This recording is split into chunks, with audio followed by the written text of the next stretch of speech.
Today I'm working on a 2009 Audi Q5, just making a quick video. I'm doing the oil filter housing replacement, very common job on these. I've moved away from just replacing the gaskets on these, and I just replaced the whole housing now. They're plastic, and as you can see, the way you tighten and loosen it every time an oil filter is changed is way up here.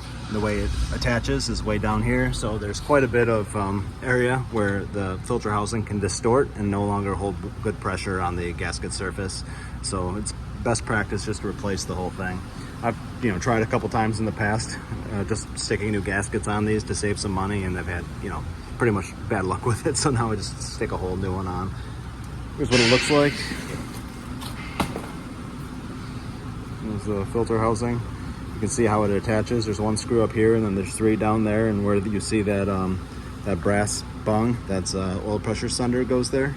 So what I do is, you can actually do these without removing the intake manifold, but it's way nicer job just to pull the intake right out of there and pull this little breather hose assembly right off the back of the oil separator, and then you can get right in there and work on it pretty easily.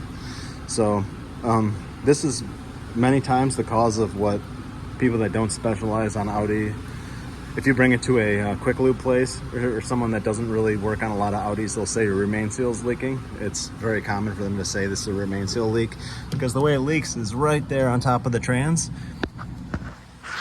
Let me see if I can get an angle where I can actually show you. I'm not sure how well this is coming through, but the bottom of the housing goes right to the top of the trans, and there's an area where oil can get into the bell housing area and make it look like a rear main seal leak. It'd be pretty much impossible to tell the difference unless you were looking up here with a mirror.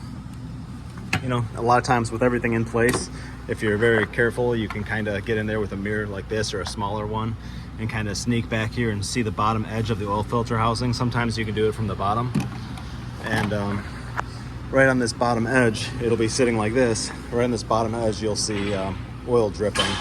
And if that's the case, that's what it is. It's very common leak. Also, as you can see here, the upper timing covers leak pretty often as well. That's just a sealant. It's just a stamped steel cover that gets glued onto the cylinder head with silicone. Those leak pretty often as well, but usually not as large of a leak as the oil filter housing assembly. So that's all. If you go to get an oil change done somewhere and they say, oh, your remain seal's leaking real bad, check this first. It's probably what it is. 99% of the time, this is what the fix is going to be. You're going to need to put an oil filter housing gasket on it, or oil filter housing assembly. This job looks kind of intimidating, pulling the intake off this, but it's actually super easy. There's a couple vacuum lines in the back. There's one vacuum line in the front, a couple plugs, some T30 Torx bits to hold it on, and I like to stick some rags in there just so nothing drops into the intake ports. But yeah, very easy job. Honestly, the intake comes off in, I don't know, 10 minutes. It's very easy to get that out of there. So this is something you can do at home.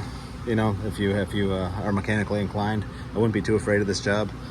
But yeah, that's it. So thanks for watching.